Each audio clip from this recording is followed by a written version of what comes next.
Caros ouvintes, estamos aqui em mais um episódio do nosso BioSummit Cast.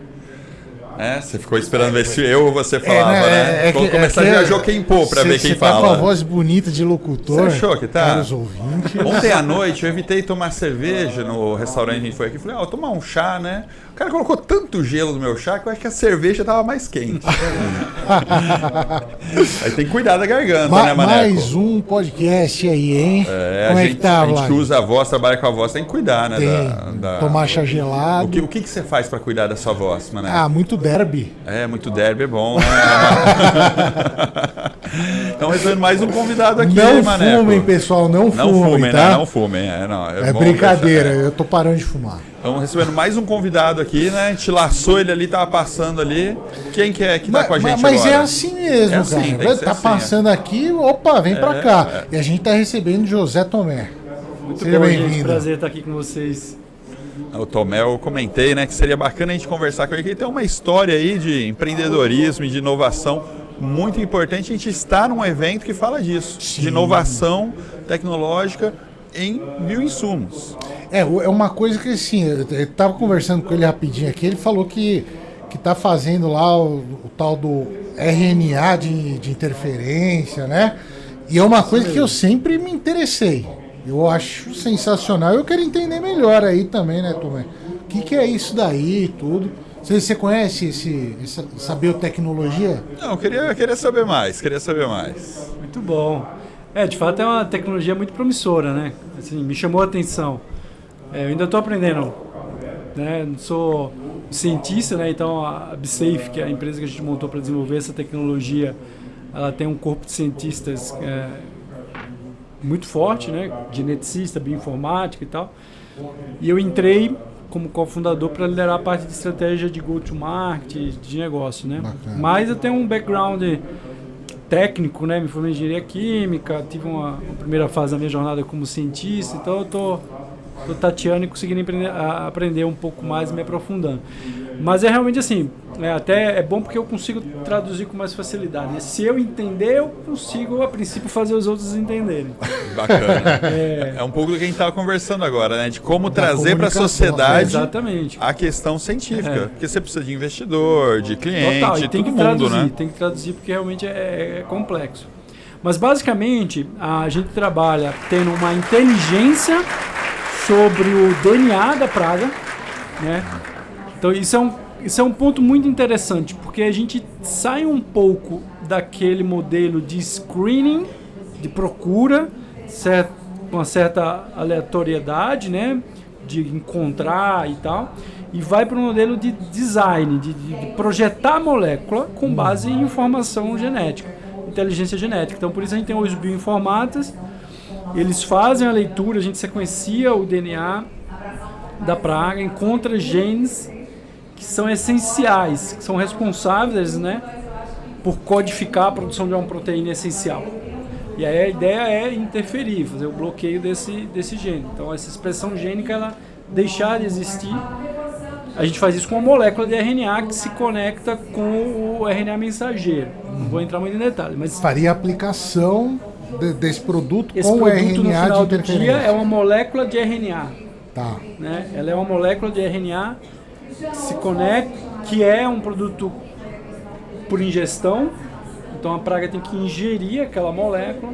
A partir disso, isso entra no organismo e começa a fazer o bloqueio da expressão genética. Deixa de ter proteínas que são essenciais, né, para funções vitais, a praga morre. Né? Isso não vai completar aquele ciclo. Exato. Ou um RNA que vai impedir ela de se reproduzir. Exatamente. Assim. Aí vem a inteligência do qual gene que a gente vai bloquear, qual a expressão gênica que a gente vai bloquear. E aí você tem uma função desde uma função de equilíbrio, uma função de reprodução, você tem uma função motora, você tem uma função, uma proteína que é essencial para a parede celular. Né? Então, qual é que vai... Aí tem uma inteligência para identificar, olha, qual é o gene e a região gênica que você vai, de fato, bloquear a expressão. Cara, complexo demais para entender tudo isso aí. É muita ciência ali envolvida. Mas como ele disse, né? Tendo aplicação, né? Que é matar... Vale a pena. Isso se explica depois com a aplicação, né? E tem uma segunda etapa. Então, assim, É interessante porque tem essa questão da resistência.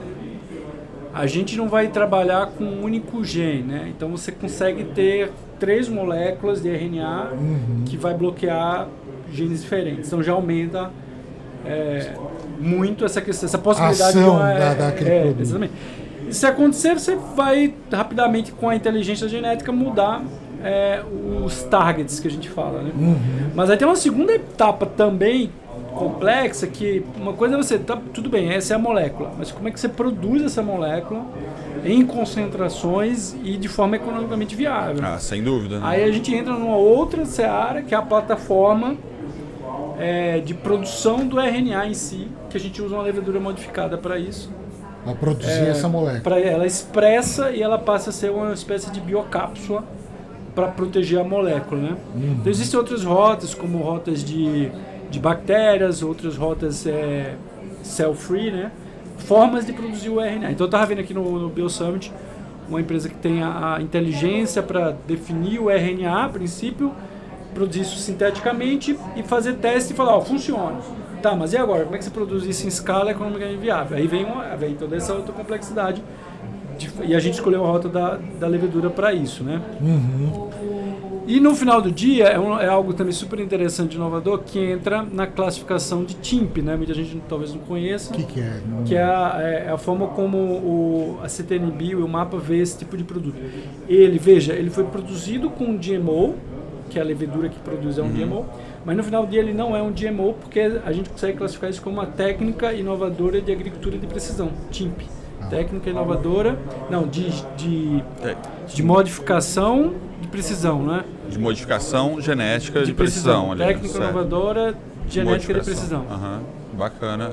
Assim, é muito interessante você estar comentando assim de algo do presente ali, do momento, que está falando do futuro, na verdade dos biológicos, mas eu queria falar um pouco do passado, queria dar um passinho para trás, né? Porque o Tomé, muita gente conhece ele quando trabalhou ali no CTC, quando estava ali em Piracicaba, né? Você mudou para Piracicaba há quanto tempo? Eu sou de Recife, mudei para Piracicaba em 2008, quando eu estava me formando na engenharia química.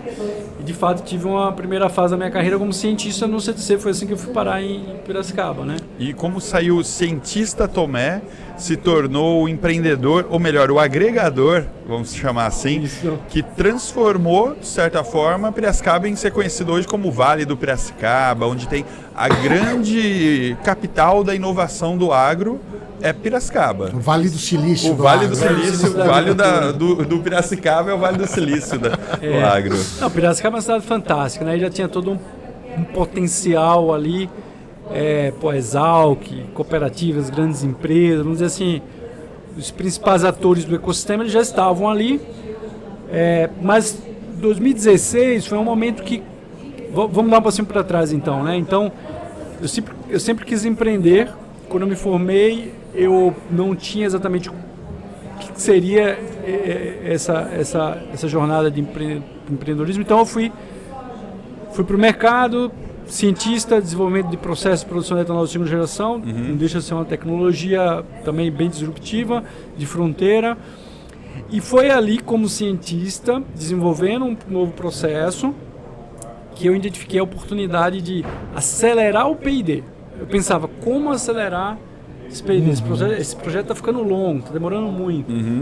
E aí foi em 2010 que eu comecei a estudar e ter contato com esse termo da inovação aberta, Open Innovation, que no agro se falava praticamente nada. Não se falava. E quando se falava, achava que era um palavrão.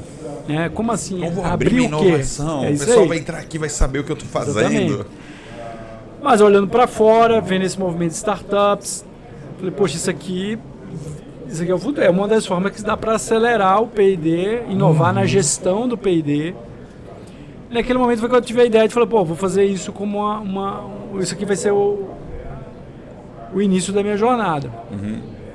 Demorou um tempo, mas em 2016 isso virou o Agitec Garage, um hub de inovação especializado em inovação aberta para o agronegócio.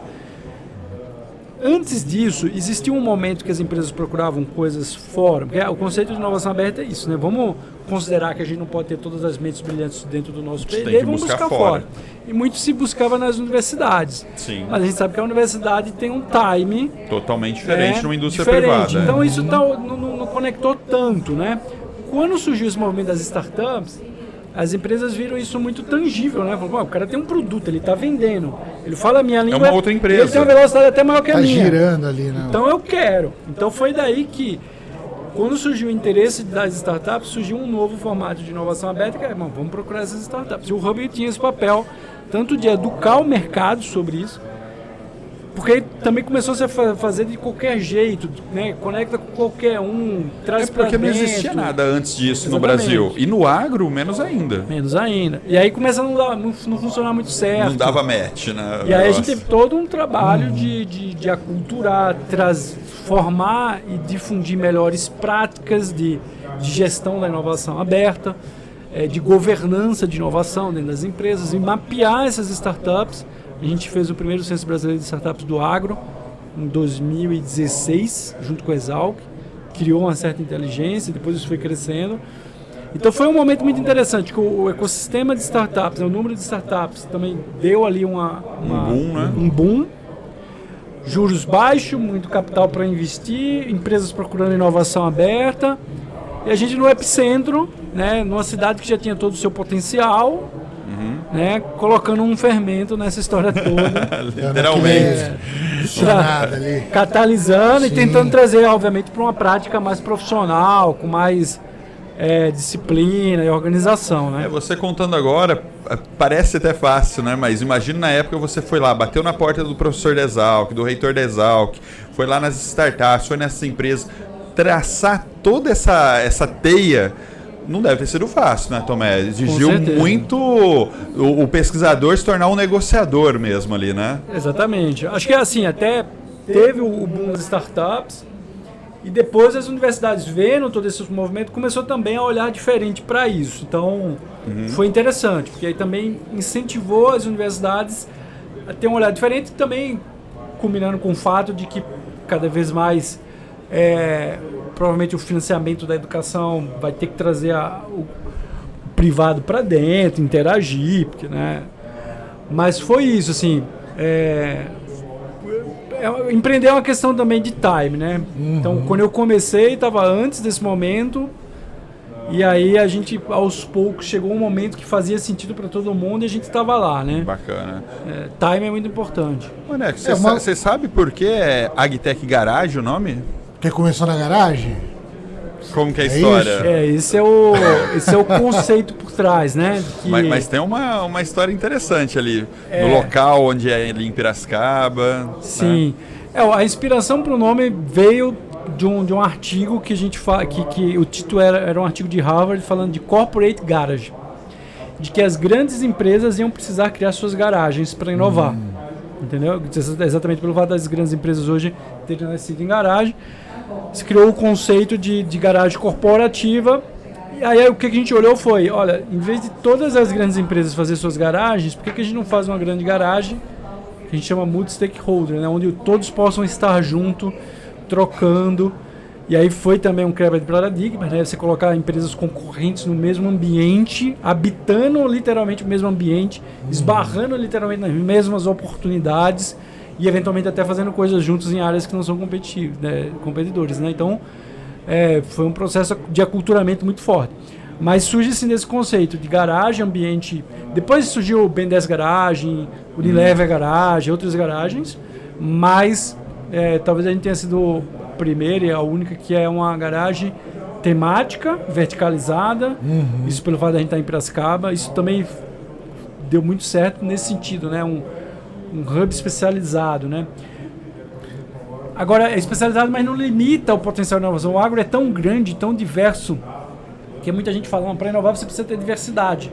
Como é que você faz um hub temático e focado? Mas é que o agro tem a sua diversidade. A gente tinha empresas de banco, a gente tinha o setor financeiro, a gente tinha o setor de máquinas, o setor de saúde animal. Então, se pegar todos os players do agro, a educação para o agro, e aí todo mundo lá dentro, então você tinha uma diversidade que fazia sentido. É uma coisa que eu acho interessante quando a gente fala de startup. Você falou, começou a traçar ali em 2016, né? 2016 para agora deu um boom absurdo. E é isso que a gente você chegou a comentar aqui do o pesquisador que é empreendedor. São dois mundos totalmente diferentes, né? Eu acho que antigamente até hoje, assim, as empresas vão atrás dos pesquisadores que estão na universidade, Embrapa, tudo, para comprar aquela tecnologia, enfim. Mas tem um movimento que a gente está vendo que o pesquisador agora está entrando na questão, procurando ser empreendedor também, e é um baita desafio. Sem dúvida. Né? O pessoal gostou tanto que bateu palma pro que você falou. Você viu só? Às vezes eu falo coisas inteligentes. Então é interessante ver isso daí, que não é assim, pesquisa. Se a gente não transformar a pesquisa em produto aplicável, de nada adianta. Como o Tomé falou, a questão da velocidade. O pesquisador, pode parecer que ele é lento, mas assim, se está fazendo uma pesquisa, você como pesquisador sabe disso, né? Precisa se trabalhar bem o desenvolvimento daquilo com cuidado, parcimônia, para realmente ter certeza do resultado. Enquanto o empreendedor, ele precisa daquilo numa velocidade, porque ele precisa acessar o mercado a tempo. E juntar tudo isso. Então, é muito difícil. Esses times são muito diferentes mesmo. Né? Eu acho que a gente está num momento de oportunidade, no sentido que quando a gente estava no Intergado, de pegar aí 2018, 19, 20, teve muito boom do digital, né? Ferramentas digitais, digitalização do agro. Então muitas das startups que a gente olhava eram startups de software, por exemplo, né? A gente via pouco o que a gente chama de deep tech, né? Que são as startups com base em conhecimento científico profundo, né? Hoje eu já percebo o interesse maior nas deep techs. Então a gente viu que a digitalização está acontecendo, tem sua velocidade, e as empresas falaram assim, mas de certa forma a gente já aprendeu um pouco sobre isso, o que vem de novo, o que vai fazer a diferença para a gente? Tem muita gente olhando agora para as deep techs. E aí não tem como uma deep tech sem cientistas, sem acadêmicos. Então essa relação vai começar a aproximar ainda mais. Agora, é um desafio realmente, porque por natureza, né, o cientista ele é curioso, ele não tem paciência para ficar 2 anos, né? Então assim, ele tem um insight, cara, do insight para frente tem um monte de trabalho para fazer. Ele quer ter outros insights e fazer outras coisas.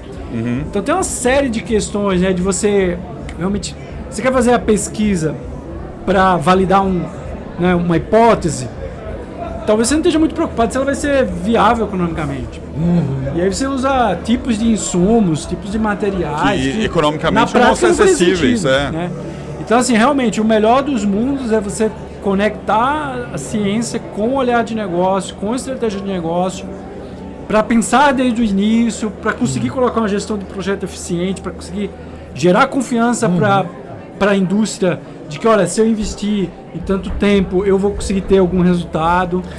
O P&D, né, a pesquisa e desenvolvimento, esse setor, ele fica geralmente dentro da empresa, mas ultimamente eu tenho visto muita, não sei se essa leitura está certa, se ultimamente eu sempre teve muita a startup de P&D, e são pesquisadores que estão montando essa startup de P&D para sair de dentro da indústria, né?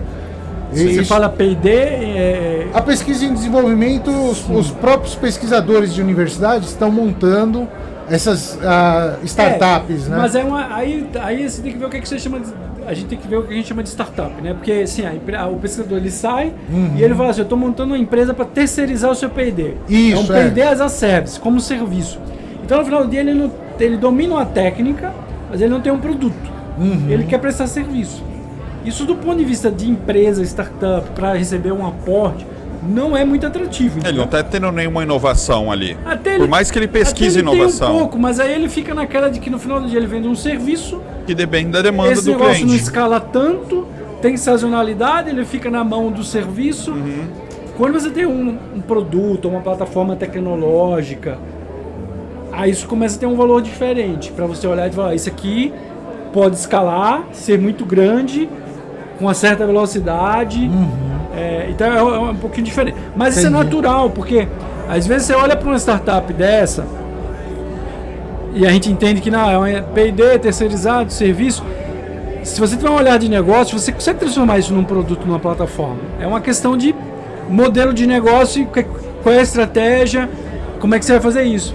Então assim, para ele monetizar rápido, a primeira coisa que ele faz é serviço, é um pouco do que ele fazia fora.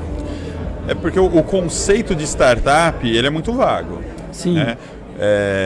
Já ouvi muita gente falar assim, ó, minha empresa trabalha como uma startup.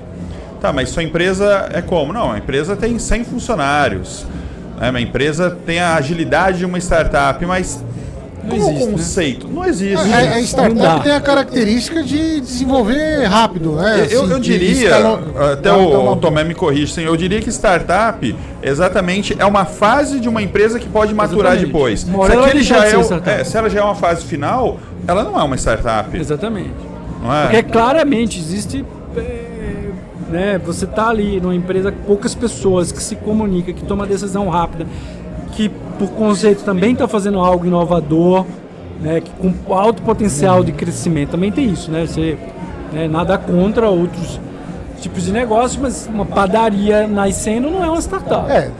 Se ela tiver o potencial de ser só regional, não é, ela tem que ela é só uma padaria pequena. Que vai crescer. Né? Eu tenho um software que vai embarcar uma tecnologia para escalar, ou eu faço um fermento, aí tem as N questões, né? Mas é isso, assim, é uma fase, tecnologia, time, decisões rápidas, vai crescer rápido, vai atrair capital externo. E quando você olha para uma empresa de serviços de tecnologia, tem um conceito um pouco diferente. Então, de novo, às vezes dá até para transformar essa empresa de tecnologia numa plataforma, numa startup, num produto algo escalável e atrativo. Mas o pesquisador geralmente não vai ter essa visão. Você já viajou bastante, sim, para outros hubs fora do Brasil? Sim, então na época da Stegard já rodou bastante o mundo aí. Onde que você já foi, Tomé, que você fala, cara, aqui os caras respiram inovação mesmo? Cara, assim, clichê, Vale do Silício, né? Porque é cultura. Mas realmente é isso lá, né? Isso. É essa inovação o tempo todo. Tem um livro muito interessante que é a Lei da Potência, que ele conta toda a história dos primeiros investidores que foram empreendedores, porque o Vale do Silício também, assim, se for olhar na história, Costa Oeste não era para ser ali, não tinha nada. A tecnologia estava no leste. Mas foi a cultura do capital de risco, os primeiros empreendedores que construiu aquilo ali, cara. Assim que aí daqui a pouco teve um momento que a turma começou a sair do leste para ir para o oeste, né? Mas tem outras regiões, né? Assim, pegar Israel também, muito conhecido. No agro é muito forte, né? Cara, eu fui parar... Depende do que é, né? Eu fui parar na Tailândia, cara. Tailândia? A convite do governo da Tailândia, no evento de startups lá, que eles queriam entender um pouco do que a gente estava falando no agro no Brasil, né? Olha só. Foi muito interessante, porque no primeiro, assim, foi um pouco chocante, né? O trânsito e tal, mas... De repente eu peguei um trem e fui para uma região com um hub animal, assim, né? Muito sofisticado, muita tecnologia, conglomerados enormes investindo, gente do mundo inteiro, cara. Assim, então, que legal, cara, tem umas coisas que Singapura, Dubai, né? Mas esse Tailândia me chamou mais atenção, além dos convencionais.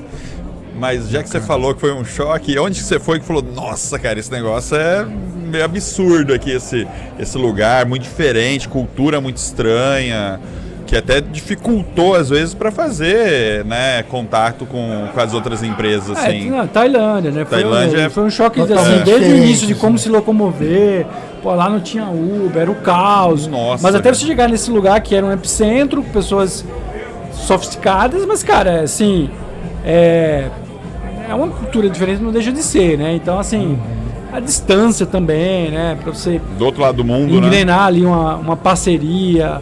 Então, assim, foi uma experiência, um aprendizado, mas, cara, se for para fazer negócio lá com esses caras, tem que ir para lá e ficar lá e... Tem que imergir nessa cultura. Você vai e volta, você conversa daqui para lá, agricultura é muito próxima, né? É, Correr exatamente. atrás do negócio aí. É. Você sabe uma coisa que me chamou muita atenção nesse episódio do podcast? A gente tá com 2 químicos aqui na mesa. É verdade, Né? né? E quando a gente fala de agro, quando a gente fala de químico no agro, já vem na cabeça, sim, defensivo químico. E a gente está no evento de bioinsumo, com químicos falando de bioinsumo. Isso é interessante também para a gente mostrar para o pessoal que é uma área aí bem diversificada. Qualquer um pode vir aí que a gente está precisando. Quanto mais conhecimentos de diversas áreas... Eu acho que melhor, é bem né? esse multidisciplinar, porque na química a gente tem uma base muito grande também de bioquímica, que é importante para pensar no conceito de pesquisa e produção de biológicos, né? Mas fora isso, é pensar biólogos contribuem, farmacêuticos, engenheiros agrônomos, sem dúvida. Turma de alimentos. Exatamente, engenharia de alimentos. Eu acho assim, é muito multidisciplinar. Quando eu me formei, a engenharia química, ela terminava tentando abarcar, né? Então, tinha disciplina de food, tinha bioprocessos, que me chamou muita atenção e eu terminei indo para essa área, mas, de fato, muitos amigos foram para a indústria de petróleo, química, né? Mas hoje já começou a realmente ter cursos de bioprocessos, né? Food nem se fala, né? Então começou uma área que vai crescer muito. O cara, né? fazendo química especificamente para ir pro agro, será que... Vocês, por exemplo, vocês fizeram engenharia química com ideia de agro ou não? Não, mas eu acho assim, vou falar por mim. Quando eu fiz faculdade, eu acho que começa que com 18 anos você escolher a graduação, já é um absurdo assim, você pressionar, você vai trabalhar com o quê? E eu acho assim, não sei vocês, mas a minha faculdade não me preparou para o mercado de trabalho. E assim, não falou, não sei, talvez pensar em faculdades muito aplicadas como medicina, odontologia, talvez. Mas a maioria das disciplinas, assim, é mais assim, para você se formar e pega o diploma. Depois que você entra no mercado de trabalho, você começa nos meandros do mercado, falar, eu quero isso, eu quero aquilo, gosto disso, acho isso mais bacana. E aí eu acho que especializar, fazer outros cursos é importante quando aí você já é um adulto, já está no mercado de trabalho. Ou às vezes, como eu conheço muita gente muito boa, empreendedor, que não se formou na área e foi empreender para depois fazer uma graduação. E tem um caso curioso, até que eu não sei se ele está aqui no evento, a empresa dele está, de uma pessoa que é fisioterapeuta e tem uma empresa de biológico no agro. Tá aqui sim, Você conhece ele? Gente boa demais. É o Bruno, né? Acho que não preciso também ficar cheio de dedos aqui. Ele é um amigo pessoal, o Bruno da Poena. Ele para quem não sabe, conhece a empresa, ele é fisioterapeuta e é um cara que entende muito de biológico. Então, assim, eu acho que esse caso dele explica a sua pergunta. Eu acho que no lugar de você com 18 anos entender e falar, eu vou fazer isso, vou trabalhar com isso e quero empreender com isso, você vai no fluxo. Deixa a vida me levar. E aí, como o próprio Tomé falou, eu quero ser empreendedor, mas como começa essa jornada? E aí começou e hoje ele é empreendedor. Eu tive uma história de fato, quando você entra você não sabe nada, né? Então eu explorei muito algumas iniciações científicas, mas no finalzinho eu já comecei a ter uma percepção do que seria o futuro. E me chamou a atenção na época o conceito de biorefinarias. Então já era, apesar de estar, enquanto amigos falavam de refinarias de petróleo, eu comecei a olhar biorefinarias, que era processar biomassa. Falei, bom, isso aqui tem potencial futuro. Então assim, não estava preparado, mas você tinha ali um norte de falar, pô, eu acho que isso aqui é o futuro, é por aqui que eu vou, né? Assim foi a história. Aí depois você vai moderando. Agora, imaginar que eu ia estar na empresa de biológico, falando de genética, RNA, aí não dá pra saber, né? Foi só seguindo o fluxo. Você vai descobrir. Você, quando estava lá estudando no Colégio Rio Branco, que eu sei que você estudou lá no Colégio Rio Branco, você sabia que um dia você ia ter um podcast para falar de biológico? Não, mas eu sabia que eu queria biologia já. Acho que tem alguns da nortes, biologia, né? daí mas na biologia eu não fui pro agro. Na verdade, eu fui depois fazer agronomia para depois entrar no agro. De geral, Você isso. fez biologia e depois fez agronomia. Depois fiz agronomia. Mas na biologia não fazia nem ideia do mundo agro também, né? Você era um bicho grilo. É verdade. Eu tinha cabelão assim, é de regata, é de chinelo. Sabe que eu fui fazer? Eu peguei uma disciplina com o pessoal de direito. E entrei na sala de direito, todo mundo engravatado, né? Todo bonitinho lá. E eu, bicho grilo lá, chinelão, regata, cabeludão, barbão. Os caras, opa, não quero nem saber. Não vou fazer seminário com esse cara, não. Mas daí eles se arrependeram, porque como era direito ambiental, seminário era tudo relacionado ao meio ambiente. Daí os caras... Agora eu que não quero fazer com vocês, não. Eu acho que a gente tem que ter alguns nortes, né? Eu tento olhar muito assim para o futuro. Falar, cara, isso aqui é algo que tá no futuro. Então, por exemplo, quando eu fui parar no RNA, porque eu tinha clareza que eu queria entrar em algo que tivesse biologia sintética. Então para a gente concluir, né? Você falamos do passado, falamos do presente. O Tomé hoje com a BeSafe, né? A empresa que você está hoje. E o futuro? O que é o futuro aqui dos biológicos aqui? Hoje eu acho que o tema aqui do evento é isso, né? Pensar os próximos passos. Para onde a gente vai, né? Na sua percepção, o que eu seria? Acho que, exatamente, eu estou conversando com muitas empresas e ainda é algo muito novo para elas. Essa questão da bioinformática, da biologia sintética. Eu acho que o pessoal tem que olhar mais para isso. O futuro é, cara, o potencial da AI, do processamento de dados, olhando para DNA, informação, com algoritmos, e você ter a biologia sintética, o poder de manipular os micro-organismos para produzir o que precisa ser produzido, né? Então, vocês na Albion, por exemplo, já tem CQB, mas tem empresa que arrepia o cabelo se você falar que vai produzir um GMO, mas não saber que o produto final também não necessariamente é um GMO. Então, assim, tem que começar a olhar muito para essa área, né? De bioinformática, que é a biologia digital conectada com biologia sintética. Isso vai trazer, sem dúvida, patamares inimagináveis para eu concordo bastante com você, Tomé. Eu acho que hoje, no agro, a forma como a gente cultiva micro-organismos ainda é muito incipiente. Se você pensar em outras áreas, já se controla mais o ciclo do micro-organismo, se controla o que ele produz de metabólito, se edita o micro-organismo para ele fazer exatamente o que você quer.